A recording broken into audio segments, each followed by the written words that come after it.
Hey everybody. So we've never done one of these before. We're going to do a little tips and tricks video. It's admittedly going to be a very random selection of little or big things that I've kind of learned over the years that help me out in leatherwork and in the shop. So we'll just get right into it. Our first tip is going to be a safety tip. Use a metal ruler with a cork backing pretty much always. Don't use plastic. Don't use anything that can slip around. So like if you have a metal ruler but there's no cork on the back, it does this. So cork back ruler, it's not going to move at all. And the metal, because then when you're cutting, you're not going to, if this is plastic, you can sort of dig into the ruler if you're pressing up against it. With the metal, it just glides right along. Tip number two, I've said all these pretty much in other videos, but this one always gets the most response in the comments. You need 3 dots to make a straight line. What I mean by that is, say I want to make a 2-inch strip, so I'm going to measure down 2 inches, make a mark with my awl. That's once, and then I'm going to go over here and do it twice. Now, if you were to just put your ruler with these 2 dots and make your cut, there's a chance it might be totally even and 2 inches all the way across, but if one of these dots is off at all, it's going to tip your ruler in one direction or the other. You need a 3rd dot, and you can do 4 or 5 too, but you need a 3rd dot somewhere to prevent that from happening because you have more points of contact with your ruler, and that will allow you to make sure that your line is straight. So with our 3 dots now, we can make our cut. Well, if it goes all the way through here, we can make our cut. And we'll see on our cutting board that we are 2 inches all the way across. Which leads us to our 3rd tip. And again, this is such a small tip, but it makes a huge difference. Get a cutting board with a grid and use the grid. So you don't have to worry about making right angles or buying special measuring tools or anything if you have a steel ruler and a cutting board with a grid, because as long as you have one straight line, you can use the grid on the cutting board to make yourself a right angle. And then you can also use it, if you don't have a pattern, to cut out your pieces. So let's say we have 2 inches by 4 inches is usually what I use for card pockets. That line is the 4-inch line. I just line my ruler up with that angle. I have the top of my pocket is even with this line right here, and when I cut it, I know that that's a 2-inch by 4-inch piece of leather. These tips you'll notice are about efficiency, because efficiency in the workshop is pretty paramount if you're going to not necessarily save time, but use your time efficiently to make orders, make projects, etc. This tip is one of those tips. If you're printing out a pattern, don't print it out on white paper and then transfer it to cardboard. Just print it out on cardstock. I just go to Staples. Depending on where you are in the world, you'll get it from different places. This is a 110-pound cover stock, and this fits right into a laser printer, and it's plenty thick. You just have to print it out, cut it once, and then you have your pattern. You don't need to print it out on regular paper, transfer it to cardboard, trace it again, cut it out. You know, you don't have to do things twice. You just print it out on this, cut it out, and you're good to go.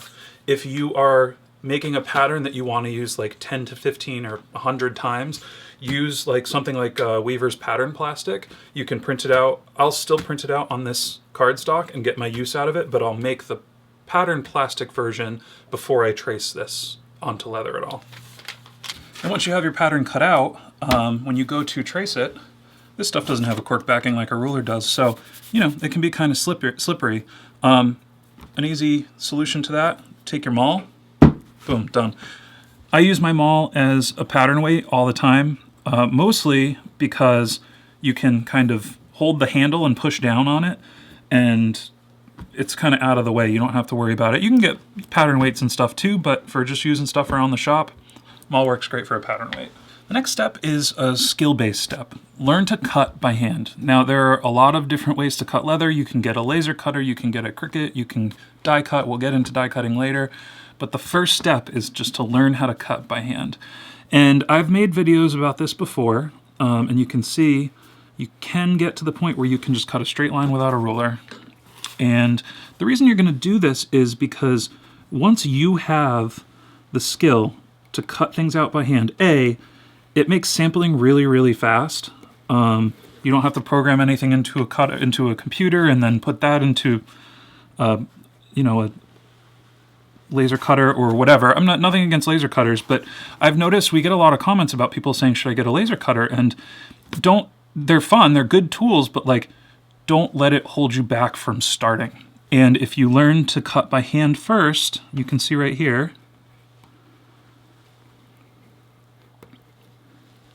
you get to the point where you just cut a nice curve in 10 seconds and you're good to go. A story about this, when I have a fine art degree, and I was in a painting class, and one of the kids said, well, we were painting a figure, and one of the kids said, well, I don't paint realistic, I paint impressionist, or, he had his style. And the teacher said, that's great if you're doing it on purpose, but you need to prove that you can paint classically, you can paint realistic before you make the choice to paint in your style. And I kind of view hand cutting leather the same way. You need to make sure that you're getting these cutting tools as a choice and not because you're unable to do everything by hand. So learn how to cut leather, learn how to cut out shapes. It'll make your life much easier. And then when you do move to those other tools, as you get further in your craft, you'll be able to use them in better ways because you'll understand the mechanics behind shapes and cutting pattern and all that kind of stuff. Next up, don't use metal hammers on metal tools. Now, when I was first getting started, I did this. This is what happens when you use a metal hammer on a metal tool. You see how it gets mushroomed over, and then eventually it'll crack. These two have been used pretty much the exact same amount of times, and you can see the difference. Eric got them all and then started using it on this one. So you always want to use something. I like these with I think this is Durlin, they're weighted, but they have the plastic, so that this plastic is going to take the damage, and it's going to dent before the tool is going to round over. Of course, there are different size mauls. These are both Barry King mauls. This one I think is 16. This is much heavier than 16. I've had these for like 15 years. I don't remember the exact weights of them.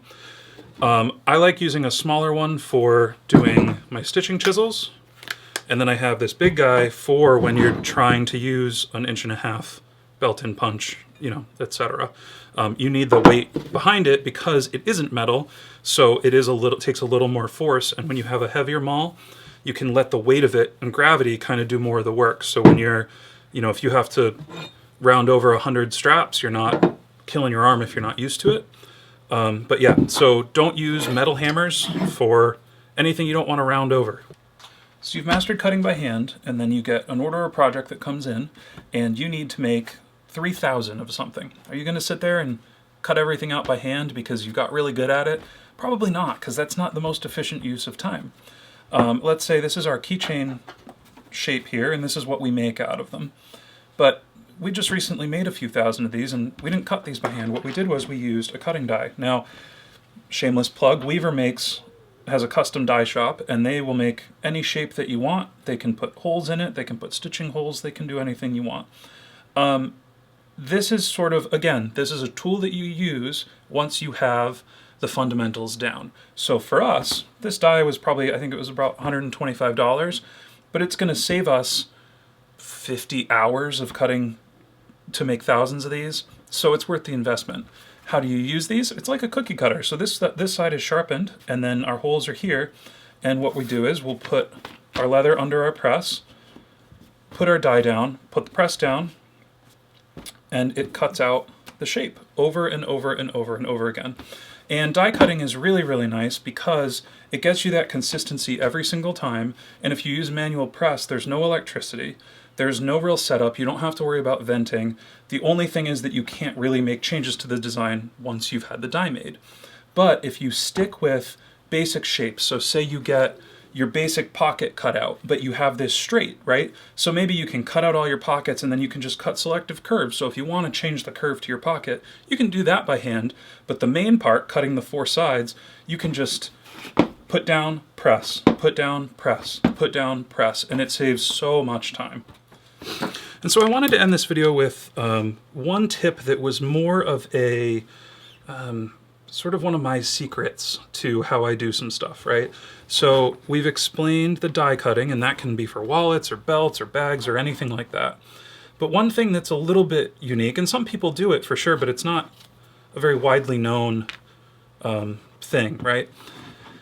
How do you use your die cutting in combination with stamps to make things that are perfectly registered around, right? So this is like a 1/16 of an inch border, and it's the same on all 1,000 of these that we made. How did we do that? Well, the key is, and we're going to go to the press to show you, but this is the stamp that we designed for it. And as you can see, not only do we have the graphics, but what I do is I put a registration line in the stamp itself that is identical to the cutting die. And let's go over to the press and show you how that works in practice. So we're over at our 8-ton Mighty Wonder. This is one of Weaver's manual presses. They also make a 1-ton version that's much smaller, that's better for smaller spaces. It's the first one I started out with.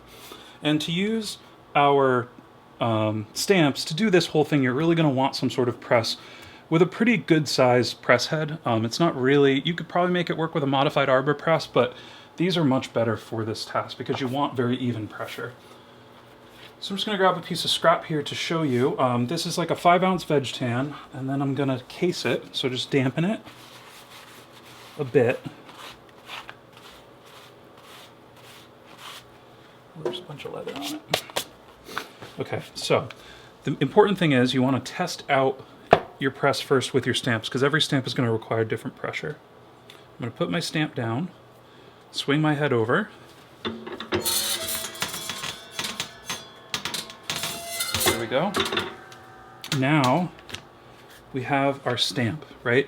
And just to show you how quick it is to repeat this, let's do another one.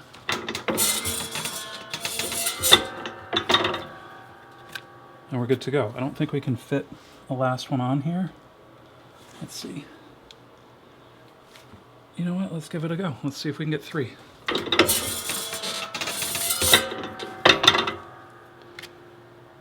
Perfect.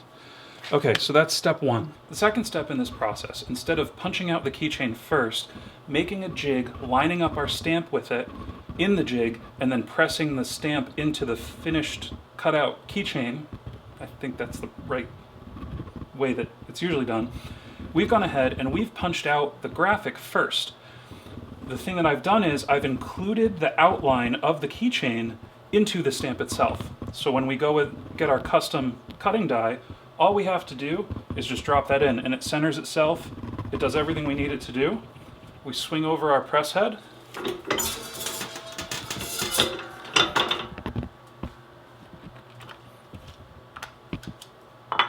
And there we go. Perfectly centered all the way around. And the crazy thing about this is, that was a little too much pressure, so we need to adjust that. That's how easy it is to do. It's like, it saves you so much time, it's out of control.